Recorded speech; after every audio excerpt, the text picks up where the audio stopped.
This is George Dionne of the Rock is George podcast, and this is a KNAC.com exclusive interview with bassist Jason Myers of the Pennsylvania heavy metal act Icarus Witch. If I knew absolutely nothing about Icarus Witch, how would you describe the band's music to me? I would say Icarus Witch is traditional metal in the style of the bands that we grew up listening to in the 80s. Like most comparisons nowadays would probably be to Queensryche, Dio fronted Sabbath, Priest, that sort of era. So when we formed the band in 2003, the goal was really just to write music in the style that we liked. Pretty simple. Wasn't very fashionable at the time, but we weren't really doing it to gain popularity or anything like that. We were just wanted to create something that carried on that vibe and that legacy that was we felt was sort of lacking in the scene. So that's what we did, and here we are 20 years later, pretty much doing different versions of the same thing, just classic. The names have changed over the years. Back then it was true metal. I always called it classic metal because I sort of felt like it was like the classic rock, but the metal version of that. And more recently, I think somewhere around 10 years ago or so, they started slipping the trad, the traditional, into it, and then the acronym New Wave of Traditional Heavy Metal came up. And we were kind of cresting when that phrase took off, and we got sort of linked in with that, even though I think we're quite a bit different than a lot of the bands that we get that are in that scene. So, it's just names, but if I had to place us in a genre, it would be classic traditional heavy metal. You have a new album. It came out on October 27th. No Devil Lived On through Cleopatra Records. It's your first concept record. It's based loosely on the Aradia witchcraft mythos, which was first developed by Charles Godfrey Leland. If you kind of want to expand upon what the album story is. Okay, so the album story is essentially, I would say, set in the near future. It could be very near based on the way the headlines have been lately. World's in chaos. Ecological disasters are impending. Political, religious, spiritual, all these things are just kind of coming to a boiling point. And a lot of the source of that tension and disaster is coming from greed. Greed of corporations, greed of politicians, greed of people whose only motivation is profit and not concern for the environment or the well-being of the populace.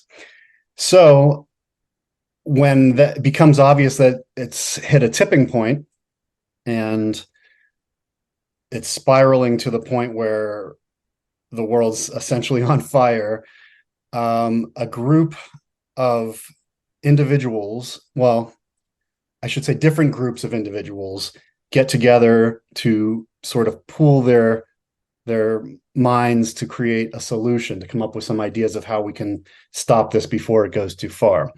And those groups include witches, wizards, shamans, artificial intelligence, aliens. And so this sort of spiritual cabal from across the world gets together, and they realize the source of the problem is these, what I call robber barons that are just basically trying to wrench out every single resource and penny from the planet at all costs. But this group of witches, wizards, and shamans and aliens are all also bound by certain ethics, certain ethical codes that they can't just go in and exterminate the problem. The problem has to take care of itself in a way. It has to be of the free will of the people that are purporting the problems, because witches are bound by this creed to harm none, right? So in order to sort of nudge that, they create this scenario where the elite, the rich folks that are causing these problems, and I'm not anti-rich, I'm just, this is like the story is going after the folks that are pillaging the planet and offering them, a solution to go to another planet, a more beautiful place, with full of untapped resources, everything they're trying to get out of here, all the oil that's drying up here, it's out there, it's on planet B. So this gets into the minds of these people that have the means to actually escape the planet. Meanwhile, the rest of us are all stuck down here with digging out of these disasters that they're creating. So then they take off for another planet in true greedy fashion. They leave everybody behind, thinking we're going into this new dimension. Sucks to be you.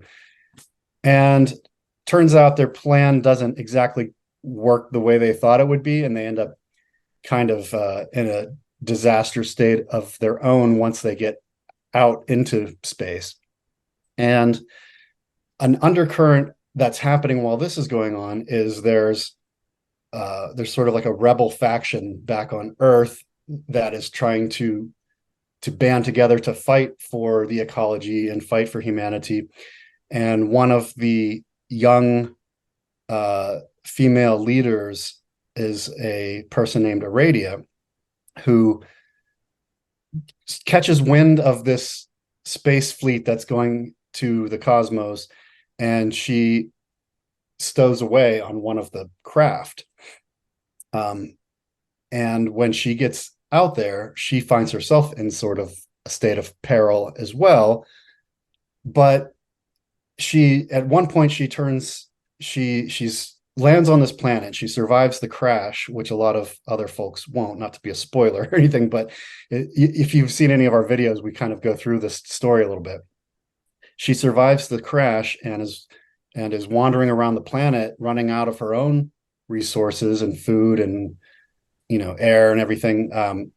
And at the last minute, she meets a wizard on this planet who gives her a bargain. He can send her back to her people. She was a witch also. He can send her back to her coven on Earth, but he's a blind wizard, and the sacrifice must be her vision for that, sort of like a parable.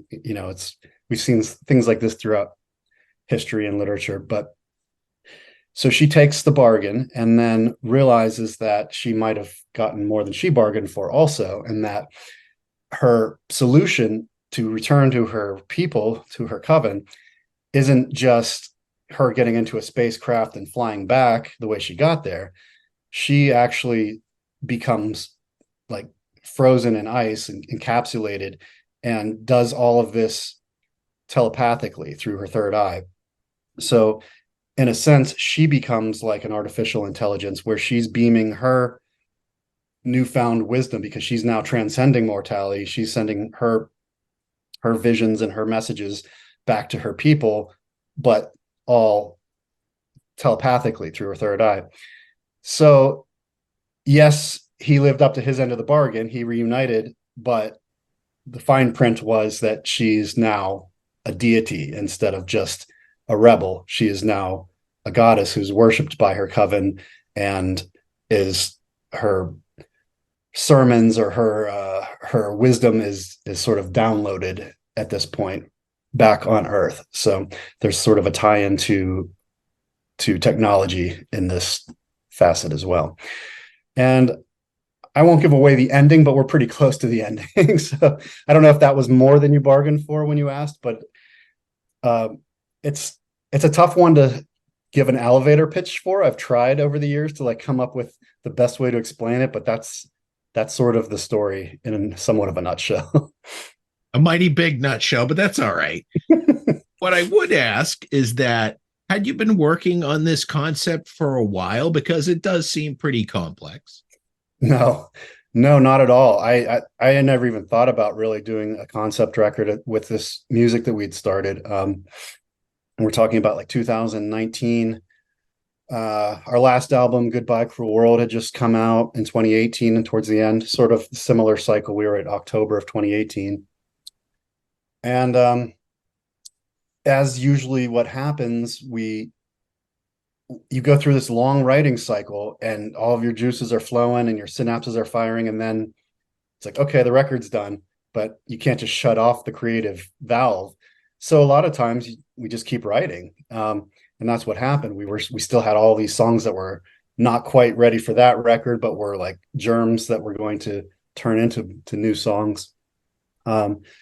So musically, we just sort of kept going from the last record. The musically, you can kind of hear it's sort of a logical sonic progression. Now, lyrically, it was I think I started the first song. I kind of had some rough ideas, and then it was a lot of just automatic writing. To be honest, it was a lot of like really just going into a spiritual place myself and just sort of opening up my mind to letting words and stories flow through me, because I can't say that I could necessarily think of all of that stuff, and I've said that it's a parallel to Aradia, Gospel of the Witches, in a loose sense. I had been reading that story right around the same time, and so I was like, well, what if but that story, is set in its own time over 100 years ago in Italy, with this deity who comes down to earth to sort of be a matron for the common people against the travesties of the elite. So there are already parallels there, but it was certainly not an intention to rewrite that story. It just sort of happened that I was absorbing that at the same time when I was getting these ideas for this sci-fi type epic thing. And then it just sort of at one point just clicked. I was like, this is the same thing. It's just set in a different time. It's the same essence.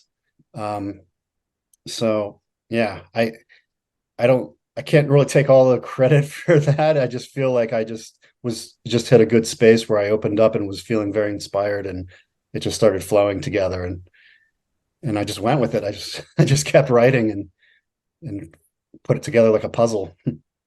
So when it comes to promoting an album, obviously you got to put out some songs ahead of the album. Kind of difficult when it comes to a continuous story. So you kind of have to break it into pieces. You did it with 10,000 Light Years from Home, Rise of the Witches, and Shadow Chaser. Yeah. Is that kind of like the beginning, middle, almost end point? Is that why you did it that way? Or no, that was just sort of random, to be honest. The 10,000 Light Years as the first release, that decision was made more traditionally, in the sense that Andrew, our singer, was really pushing for that one to be the first single, because he felt like out of all the songs, that was probably the most logical bridge from the Goodbye Cruel World era. And really, he thought that really summed up the album's vibe and energy. And as we always like to come out of the gate with the real strong, heavy song a lot of times. So theoretically, Heaven's Ghetto would have been the first video, the first single, but we went with 10,000 for the reasons I mentioned, and I think Andrew's got a pretty good sense of what songs are going to hit well. And it did real well. And that one came out way early. We did that last December, and it was just one of these things like we'd been talking about. Yes, we're in the studio, we're writing. And at some point, I'm just like, people are probably thinking like, yeah, I've heard that, we're talking 2019, 2020, 2021. So I'm like, we got to put something out to prove to people that we actually have good songs that are almost there. So we put that one out way early, right before December holidays last year, and then we just went back in and finished the record. We were done with the record early 2023, but the way the music business is now, you get a record done. Like in the old days, it was like you get it done, turn it into a label, 3 months later, it's out. Nowadays, you get it done and you're in the queue. It's like, okay, things like vinyl production got real scarce for a while there, to where it'd be maybe 6 months or more from the time you turned in your masters. That was a lot. We were like, oh, here it is, finally. And then we have to wait another half a year just for manufacturing reasons to make sure that the CD and the vinyl and everything kind of hits at the same time. So that was just a reality of the music business today. It was actually ready to go way earlier in the year, but it worked out. We always seem to release stuff around Halloween. It was the same way with Goodbye Cruel World. It was the same way with Capture the Magic back in 2005. It's just sort of been our cycle in a lot of ways. So yeah, and then Rise of the Witches, that was the one that I really pushed for, because it just really lined up with a lot of like my personal beliefs and what I was feeling very strongly at the time. And we were getting ready to go over to Europe and play some festivals. And I just envisioned this song having a real strong kind of like festival hook, like what music drops out and it's just the drums and a chorus. And I'm like, I want to try this with a group of people and hold the microphone out and see if they'll sing along. And they did. It was awesome. It was so rewarding. So that became our second single, just because we'd already had the Barn Burner, the fast, heavy tune. And this one was a little bit more subdued, more of a melodic rocking type hook based song. And then right when the album was about to come out on the 27th, I wanted to create some more excitement around it. And I originally wanted to do the video for Shadow Chaser like a week prior to release. And we were, everybody was so busy. We shot it in time, but then editing got caught up. The person that was shooting the video bailed at the last minute. So I ended up having to shoot the video. My wife and I shot it. I'm editing it, so I'm like learning all these programs on the fly and trying to push it towards the deadline. And we got it done, but not quite before the album. We got it done right before the release. And then I'm like, well, I don't want to just throw it out there on our YouTube page. I want to find a partner, like a media outlet that could put some extra eyes on it. And I'd been talking to Decibel Magazine, and the owner of that, Albert, seemed very interested in it. He was like, I want to do it, but I don't have the bandwidth to do it by the 27th. Can we do it next Thursday? And I'm like, okay. There's no real reason it had to come out that day. And in hindsight, I think it worked out pretty well, because we had opening day, all the buzz just from the record being out and everybody being able to stream it and download it and everything. And then a week after that, we were able to sort of boost it up again. And that was just last Thursday when we put it out. And then just today I put it out on, I gave him like the weekend exclusive. And then today I just put it out on our YouTube channel and for public. And so it's starting to get another little bit of a buzz going. So that's the story of how we picked our singles. You guys recorded separately. You're in PA, Pennsylvania, I believe, and singer and drummer over in Ohio, and you mix and mastered it down in Georgia and South Carolina, and then the final master made its way over to Washington. This is sort of like a coast-to-coast recording, so to speak. Yeah. Yeah, that was a process that we started on Goodbye Cruel World, and it just really worked well for us. I mean, on Goodbye, we still had a third-party producer in the beginning. We started off producing it with Neil Kernan, and then we had a guy here in Pittsburgh named Shane Mayer who was doing the recording, and then we sent off it to be mixed and mastered. This time around, we were sort of like in the height of lockdown, like COVID lockdown, when we really were ready to start tracking. So a lot of those things just weren't possible. It just no studios were open at that point. No, in Pennsylvania, a lot of places were just closed. So we're like, well, time to step up to the plate. Quinn is an awesome engineer. He recorded his solos on the last one, so why not do the rhythms too? And hey, you want to try the bass? Sure. And so we did all the guitars at Quinn's studio, and it was just he and I. And then Andrew, like you mentioned, Andrew and Noah did their parts down in Ohio. It's not too far from here. It's just over an hour from Pittsburgh. But Andrew owns a recording studio down there, so we already had the means to do it, and if nothing else, we've gotten way more DIY through this whole thing. Now we've proven that we can self-produce, we can record, we can shoot videos. Like we're doing all of the artwork in-house, and all the merchandise design and all that stuff was already coming in-house. So we got to be real good at a lot of things by default, and it worked out pretty well for us. We became more self-sufficient because of it. So but we would go and visit, like when Andrew was recording Noah's drums, we went down there and hung out in the studio and celebrated when he was finished and everything. So it wasn't like total isolation. By the end of it, things were starting to open up more where we could hang out more. You and your wife, Aubriana, are pretty much responsible for the classic old school look of the album and kind of the art that goes along with it and a lot of the music videos. Is there an art school background in there for one of you? Yeah, we both went to art school actually.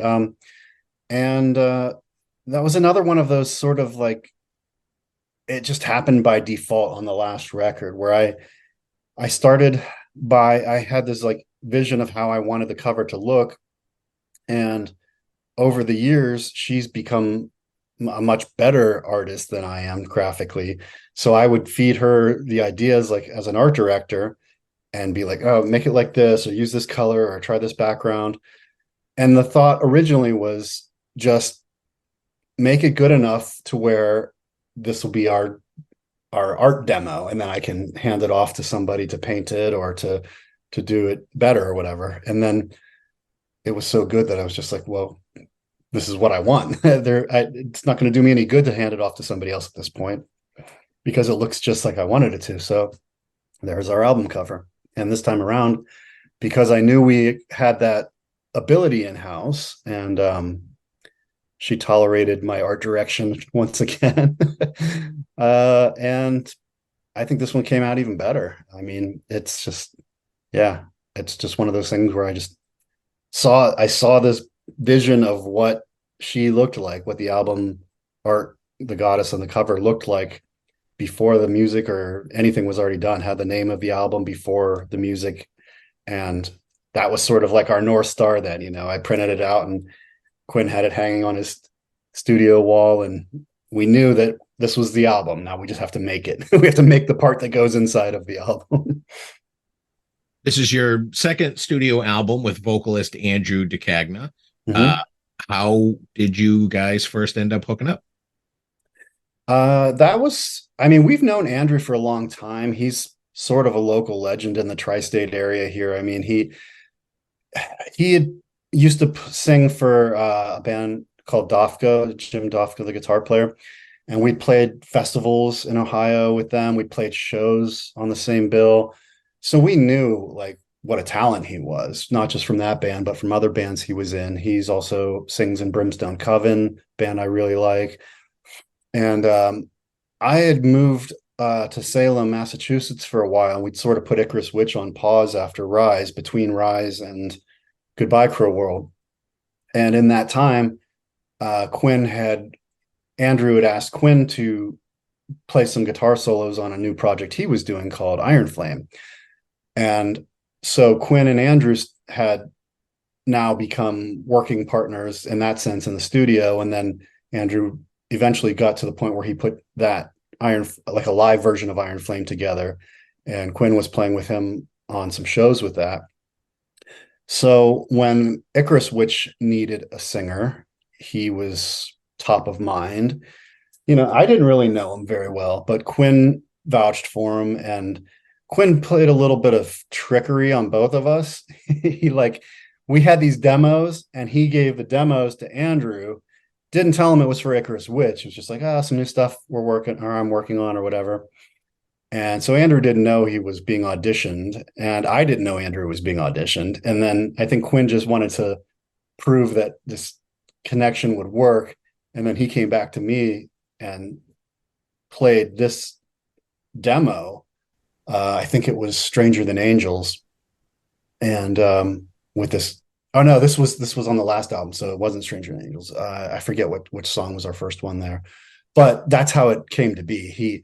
He came back with this demo of this like perfect voice for Icarus Witch, and I'm like, oh my god, okay, we're not even going to audition anybody. This guy, if he wants in, he's in. And we went and had a meeting at a local restaurant and just told him about our plans, found out what his thoughts and plans were, and he had been a fan of Icarus Witch for a while as well, so that made it easy. He was already familiar with our music and kind of our legacy, for lack of a better word, around here. He knew that he was getting into something that was going to have structure and was going to go places and was going to be, a real viable project. And he's been a pleasure to work with. I mean, honestly, it was from day one, I was just blown away by how quickly he works, for one, where we turn in music, like demo ideas to him, with like some rough singing on it. And he flips it back to us with this like glorious, polished Decagna voice with all these harmonies. And it's just like, okay, this works. This works. It was made to be. So yeah, he's been in the band now for, I want to say, over 5 years, I guess, right before the goodbye session started. So yeah, 2017. No Devil Lived On is released through Cleopatra Records. You guys have been signed with Cleopatra since 2007. How did that relationship begin? Earlier, actually. Our first EP came out it was called Magic Records, but it was an imprint. So to take you to the beginning, in the year 2000, I lived in Los Angeles. I had been working for Century Media for a little bit, and I knew some of the guys at Cleopatra, and a job opened up there for A&R, and I'd always wanted to do A&R. I was doing publicity at the time for Century Media. So I started working at Cleopatra in 2000 and doing A&R and art direction and, indie labels. You wear a lot of hats. So I was there for a few years in LA working for them. And one of the things that I got to do was create my own imprint. The owner of the label, Brian Pereira, was like, about all this metal and all the European metal that was coming up. Why don't you try doing that here? So I was like, oh, okay, that sounds like fun. So I started the Magic Records imprint of Cleopatra, and I flew over to Germany and went to Wacken, and I was checking out bands, and like I was licensing bands from other labels like Nuclear Blast and Century Media. And then after a few years, I wanted to move back to Pennsylvania to start my own band. Out in LA, I was looking for musicians to play with and couldn't really find what I wanted to do, which was the traditional metal thing. So I moved back to Pittsburgh, where I had grown up mostly, and I still knew a lot of the local musicians that were playing the traditional metal style around here. In LA at the time, I couldn't find them. I mean, if they were there, they were not to be found by me, and I tried. And then so once I got back to Pennsylvania, my focus became forming this band. And my work with the label kind of like tapered off. I was starting to do other things around here for work and just working with them on a freelance basis. But when it came time for me to put out my own thing, that was also a natural progression because I already knew these guys. I trusted them. It was, sort of a family operation, and they knew me. They knew that I wasn't going to like bring garbage to them because I had been doing A&R for them for like 3 or 4 years at this point. So they knew that I knew what I was doing when it came time to like putting out releases, and I wasn't going to jeopardize my name or anything by putting out some crap. So Uh, so that's how it happened. The Roses on White Lace EP came out. Actually, first we did a Black Sabbath tribute, and that was the very first thing we ever recorded was Falling Off the Edge of the World. And we weren't even a band at that point. We were like, just like, we got to make a band, we got this opportunity. And then we were like, okay, that worked. Let's go in the studio and do, it was like three more songs, four more songs, and then we'll do another cover. We did an Alice Cooper cover, and then we put out the EP sort of as a demo. At the time, I wasn't necessarily like going to shop it to Cleopatra, and we self-produced that here, and it started like getting legs overseas. Like people in Europe Germany were buying it off of me, like by the box load. I was not expecting that. I didn't, I knew they had to have a strong scene for traditional metal in Germany specifically, but I wasn't expecting to be like selling hundreds of copies of something that I considered a demo, but they loved it and ate it up. And I think that's when Cleopatra looked at it, was like, oh, well, this is already a sellable product. Let's just put our logo on it and we'll get it out to wider distribution. So that's how that happened.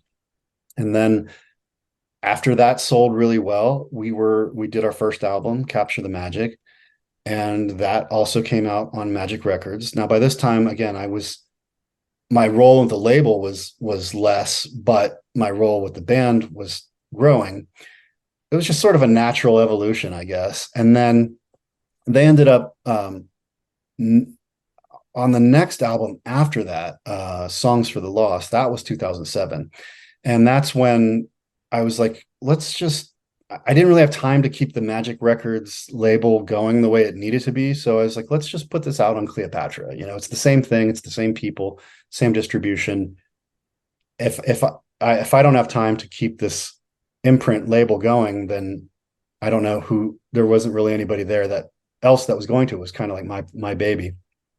So they were like, okay, it's a Cleopatra artist. Same thing. Nothing else really changed except for the logo. And so that's how we got on the label. And it's an unorthodox label for a band like us. They have done a lot of metal releases. They've done a lot of heavier stuff, a lot of darker stuff. We're mostly known for like goth and industrial in the beginning. That's how I knew of them in the 90s. I was envisioned Cleopatra with these gothic and industrial revolution compilations and stuff. But they just know music. They're passionate about music. The owner and his family are just passionate about music. And I loved because I didn't really want to be pigeonholed either. A lot of metal labels are just like, we're just this, you can't go out of these boundaries. With Cleopatra, they gave me total like creative control from the beginning. And I know from working at other metal labels over the years, that you don't always have that kind of control. A lot of times they're really nudging you and pushing you like, we're only going to release it if it sounds like this. And with Cleopatra, they trusted me and my vision. And so it's been a really good relationship now for quite a while. Do you see the new album becoming a series of stories, since this one actually came out pretty well? Yeah, it's funny you mentioned that. I do already have an idea for the next one. And I guess I could give you the scoop because I don't know if it's actually going to happen, but I'm thinking prequel. Not further into the future, actually, like way further into the past, before the EP came out. Because some of these stories that we're singing about now were like sequels or continuations of some of the characters that we created on the early record, on the EP and in the first record. So to me, I'm envisioning going further back, and because this one is all about technology, AI, science, there's synthesizers all through it. I'm picturing the next one possibly being like way more organic, way more tribal, and more like prehistory. So I don't know. I've only started writing the very first song, so it's hard to tell if it's gonna work and click the way it did this time. This time was very organic, so I don't want to have to like push it. But if it happens, then I'll go with it. And if it doesn't, then I'm not going to kill myself over it. I'll just go back and do what we normally do, which is write 9 individual or 10 individual stories.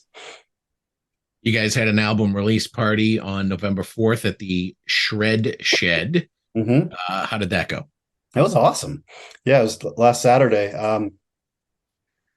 It's a new venue in town, but it's run by some scene veterans, some people that I've been in the scene with since late 80s, early 90s. So it just, I don't know, it just had this venue just had this cool old school vibe to it. No frills, almost, I don't know, almost like those like bars that you walk into in New York that are like kind of underground, long, narrow, kind of, I don't want to say seedy because it's not. It's actually a pretty nice room. But it just sort of has that kind of underground vibe to it. And so there's a lot of venues in Pittsburgh. We probably could have played quite a few different ones, but I really wanted this one to just be super more intimate, just more like a party. I felt like if we'd played more of a theater or a bigger venue, it would have just been like, okay, we're up on stage and you're down in your seats or whatever. And I wanted this one to just be like, we're all here, we're all in this moment together. And so it totally had that vibe to it. Yeah, it was good. Attendance was good. All the bands were good. Left Hand Hymns opened, which I'd mentioned Brimstone Coven before. The singer from Brimstone Coven, other than Andrew, it's a two-singer type situation, plays drums in Left Hand Hymns. So they were a really cool kind of rootsy opener. Almost reminded me of like Blue Cheer or something, that kind of just rootsy, stonery type vibe. And then our friends, Lady Beast, sort of took the middle slot there. And I had worked on this party with Deb, the singer from Lady Beast. And she and I have been friends for years. We're both old school metalheads. We're both into witchcraft. We have a lot of things in common. And somehow we'd never actually like played a show together. So I'm like, this is weird. Let's just play a show together. Why there was no reason why we hadn't. It just hadn't. The stars hadn't aligned. So we had a very good chemistry going into it. Just co-promoting it. She's a great promoter. She does the Metal Immortal Fest here in Pittsburgh. I don't know if you've heard of that, but it's an upcoming festival there, and they're going into their 4th year, I think. So she's just a dynamo when it comes to promoting. So she did a really good job of getting the word out for this party, and the two bands work real well together. They just played at Headbangers Open Air over in Germany. We played there last year.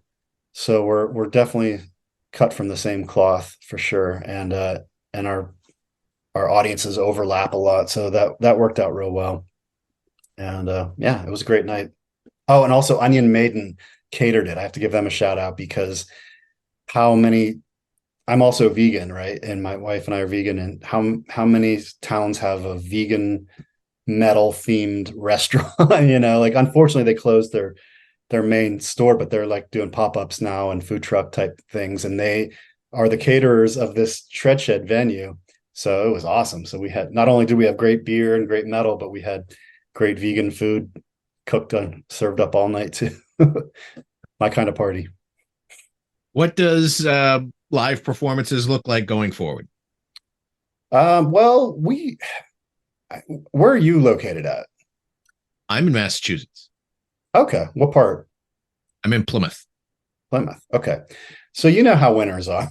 I mean, Pittsburgh's not much different than Mass for winter. So we've kind of gotten into this pattern of like taking a break from shows unless it's like something incredible.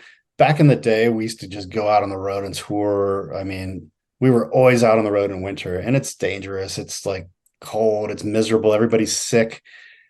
So now in our more mature veteran stage, we usually take a little bit of time off, and this is usually when we write.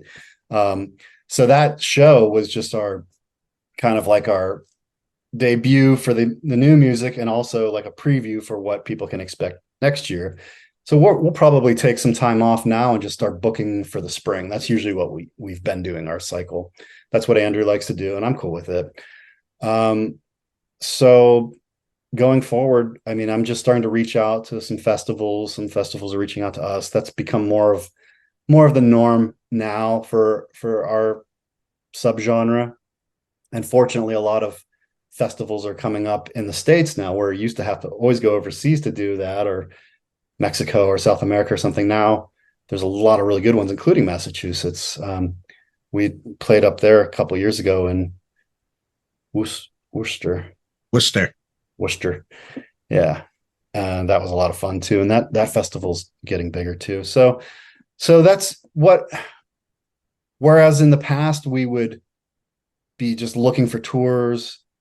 We're still open to tour ops for sure, but now what we normally do is we look at the festivals that we want to play at, lock in a few of those as sort of anchor dates, and then try to book shows, satellite shows around the festivals, like to and from, or like we played over in Fresno back in the early summer and spring with Trevor from Haunt. He put together Frozen in Time Festival. It was like the inaugural one, and he had us come out to do direct support for it, and that was a lot of fun. And then, like I said, we went over to Europe to play. This year it was a Storm Crusher festival in Bavaria, and that was our sort of our European getaway, and we played in Switzerland while we were there.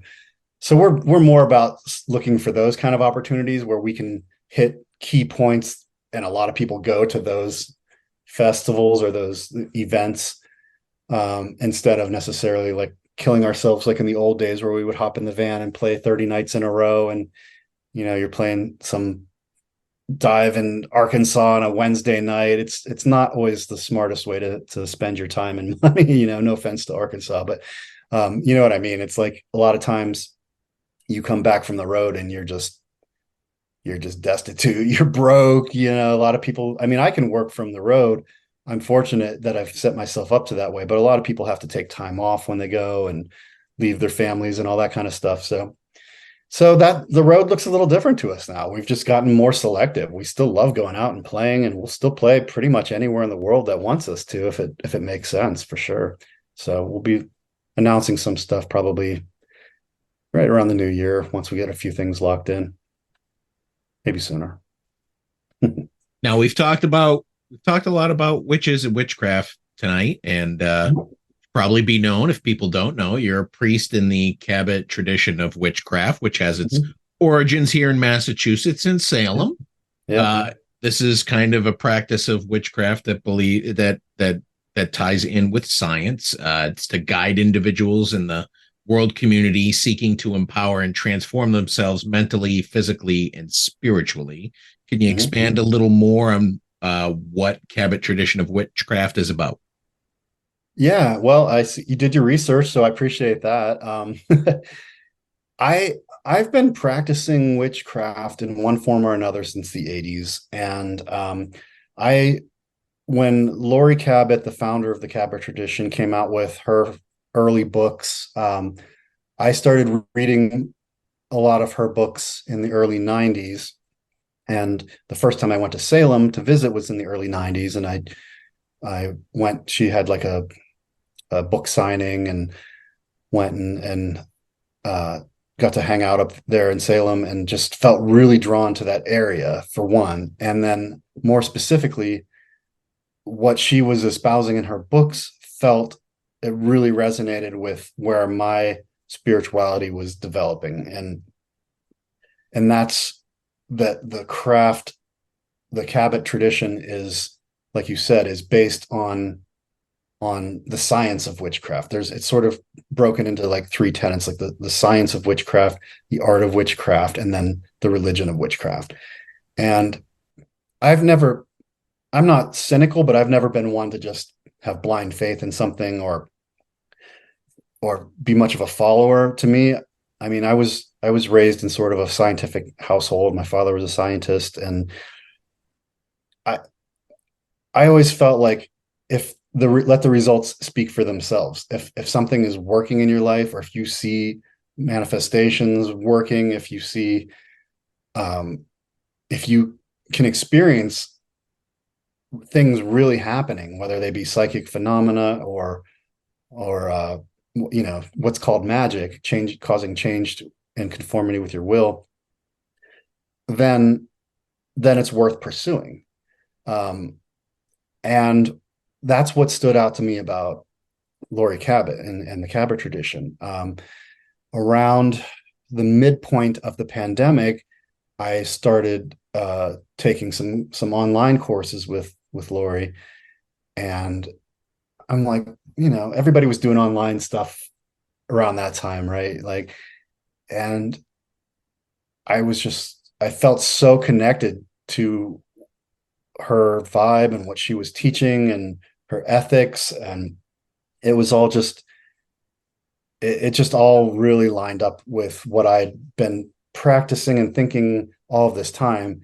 And her tradition just sort of had it a little more, had a name for it, had it organized, had classes for it, had structure, for the tradition, the rituals, structure for the Sabbats, the holidays. And it was just such a natural fit that I just kept studying with her and with the group. And then I started going to Salem to go to their Sabbats 8 times a year. They have it fits in with the cycles of nature, but they have these group gatherings that are open to the public. You can watch them. You can watch them on streaming if you want. You can go. These are open to the public. So I had been to a couple of those, I think, before I had even like really become a priest in the tradition. And then afterwards, I was all about it. Then I started to like just really feel more connected to it and feel more empowered by it and get better results from the stuff that I was practicing, the rituals and things that I was practicing. And yeah, it was just a natural fit. And my wife took the classes as well. She was hesitant at first. I mean, she and I had practiced, but she was hesitant to do the classes. And then she saw me take the first one. She's like, "Oh, I want to do that too." And then she did it. So she was right behind me. So we're both the same degree system now. But yeah, I mean, if you go into Salem, and you fly your Cabot colors, it's respected there. Lori is like super. She's the official witch of Salem. I mean, that's not even just something that she made up. That was something that Mike Dukakis gave her a title, and like she just walks the walk, and everybody that is part of that organization has been just very, very wise, very kind, very giving of their time and their knowledge. And there's a big emphasis on giving back to the community, of community service, especially if you want to work your way up into like a clergy type position. Big emphasis on public service, helping out anything from ecological to volunteering at hospitals. And when you see like something like that is at the core of the tradition at the highest levels, that it just feels good. It's just legit.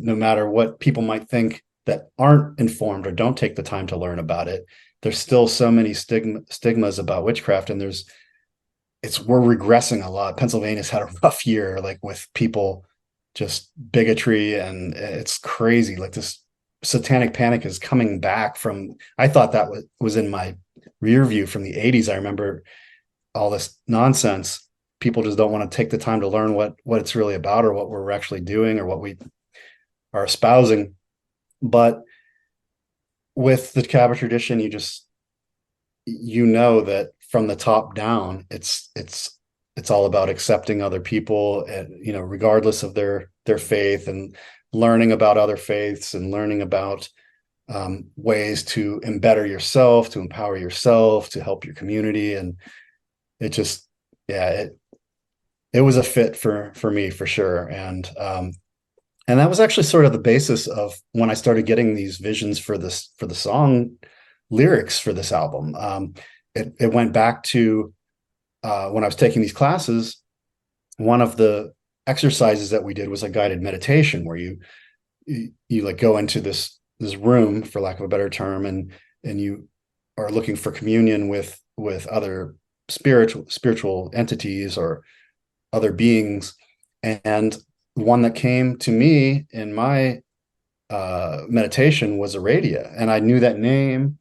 I knew I knew of the book. I hadn't actually read the book at that point. I knew she was a goddess. I knew she was Italian in lineage, and but I'd never met her, for lack of a better term. And this here she is now presenting herself as sort of like a spirit guide of sorts. And I'm like, okay, I got to read this book now. And then it's so that sort of spurred my interest in finding out her lineage, and then it just sort of crossbred into the story that I was also writing. So to bring it full circle with what we talked about earlier. What would you say is the biggest misconception about witchcraft?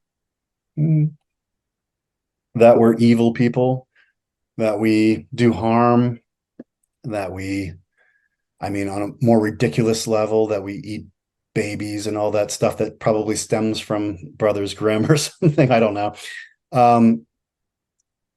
Yeah, I think just that we're going to hell. That's a big one that that certain religious zealots like to scare people with, and that's been happening in Pennsylvania. But I mean, that's their thing. That's how can you threaten us with a place that is part of your beliefs, that your pantheon, that we don't even believe in or acknowledge necessarily. It doesn't make any sense. So the biggest misconception, I just think, is that we're out to cause harm, or that we're sinister people. And meanwhile, everybody I know that practices this strain of the occult are the kindest, would just give you the shirt off their back. They're out there in the community, raising awareness for human rights, raising awareness for whatever, for LGBT rights, for raising awareness for animal rights, ecology. I mean, I guess some people think all that stuff is evil. I don't know. So it depends on your perspective, but to me, that's the antithesis of evil. That's like just trying to help people, help the planet, help your community. So it all depends on your perspective, but I think there are multiple sides to every story. So that's what I tried to get across in the song Rise of the Witches, was that the story that people have been fed about witches, you got to think of who the source is. Most of what we know, or modern society thinks they know about witches, comes from the very people who have hung them and burned them and oppressed them and killed them over the years. So yeah, of course you're going to be scared of that if that's your source. But when you look to see what the motivation for all that stuff was, it wasn't because these people were bad. It was something way more sinister, in my opinion, whether it was like a land grab, or just, a power play, or overt sexism, or whatever it was, just sadism. Just so many people have been killed over the years, like talking probably hundreds of thousands of people that have been just slaughtered, put to death because of that word. So I'm like, okay, not anymore. I'm not going to let that happen on my watch again. So I tried to write an anthem to empower the people that I know are doing the right thing, so that they don't feel scared and intimidated by these bully tactics, because I see it happening all the time. And a lot of people don't know about it because it doesn't always make the front news, but I see it happening all the time, and it's frightening. It's like the Salem witch trials seem like ancient history, but we're just a step away from that being happening again. If we let it, it would just look a little different, but it's the same mentality, So that's what I want people to know, is that we're not